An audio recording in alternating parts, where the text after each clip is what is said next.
Hi అండి, ఎలా ఉన్నారు? ఈరోజు నా ఛానల్లో పాయసం చేస్తున్నాను చూడండి. ముందుగా నా స్టైల్లో నేను పాయసం ఎలా చేస్తున్నానో ఒకసారి చెప్తాను చూడండి. స్టీల్ గిన్నెలో ముందు నెయ్యి వేసానండి.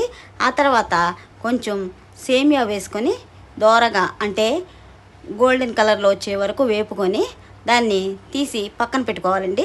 డ్రై ఫ్రూట్స్ వేసుకునేవాళ్ళు ఆ తర్వాత అది కూడా వేసుకొని వేపుకోవచ్చండి. కానీ మా పిల్లలు అవన్నీ వేస్తే పాయసం తినరండి, అందుకని నేను అవన్నీ వేయడం లేదు. నేను ఓన్లీ సేమియా సగ్గుబియ్యంతో చేస్తున్నానండి. పాలతోటి పాల పాయసం అండి. ఇది వేగింది చూసారా? దీన్ని తీసుకొని వేరే గిన్నెలో పెట్టుకోవాలండి. ఆ తర్వాత చూస్తున్నారా ఎలా వేగిందో?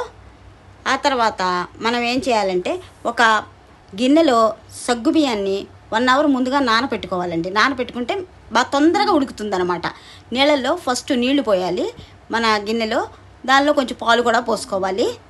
అప్పుడు అవి మరిగేదాకా ఉంచిన తర్వాత సగ్గుబియ్యం ఫస్ట్ వేయాలండి. అప్పుడు మనం నానబెట్టి ఉంచుకున్నాం కదండి, తొందరగా వచ్చేస్తుంది సగ్గుబియ్యం.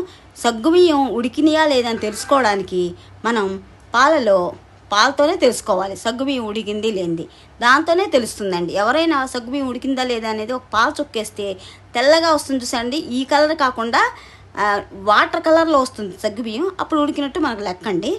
ఆ తర్వాత సగ్గుబియ్యం ఉడికిపోయింది చూసారా? ఇప్పుడు ఏం చేయాలంటే ఇంక సేమియా వేసేయాలండి.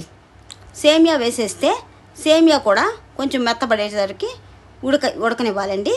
అప్పుడు మనం డ్రై ఫ్రూట్స్ వేసుకునే వాళ్ళు ఉంటే అవి కూడా ఇప్పుడే వేసుకోవచ్చండి.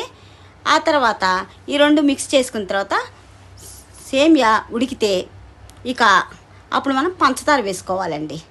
పంచదార తగినంత అనమాట. అవి వేసుకున్న తర్వాత బాగా ఒకసారి తిప్పాలండి. తిప్పితే బాగా కలుస్తుంది. ఆ తర్వాత మళ్ళీ మనం పాలు పక్కన ఉంచుకున్నామండి కొన్ని, ఆ పాలు తీసుకొని మళ్ళీ పోసేయాలండి ఈ పాయసంలో. ఈ గిన్నెలో పోసేస్తే ఆ పాలు కూడా అప్పుడు తెల్లగా ఉంటుందన్నమాట మన పాయసం. ఆ తర్వాత పేరిన నెయ్యో కాగబెట్టుకున్న నెయ్యో ఏదో ఒకటండి, ఓ 2 స్పూన్లో 3 స్పూన్లో తీసుకొని పైన వేసేయాలండి. ఆ తర్వాత యాలకుల పొడి కూడా వేసి తిప్పేయాలండి. ఆ ఇలాచి కూడా వేస్తే చాలా బాగుంటుందండి. ఆ తర్వాత మూత పెట్టేయడమేనండి. పాల పాయసం రెడీ అయిపోయింది చూసారా? నెయ్యి కూడా వేసాను, ముందుగా నెయ్యి వేసాను, మళ్ళీ లాస్ట్కి నెయ్యి వేసానండి. దీంతో పాల పాయసం చాలా అదిరిపోయిందండి. ఎలా ఉందంటే ఆహా నా రాజా అని శ్రీలక్ష్మి గారి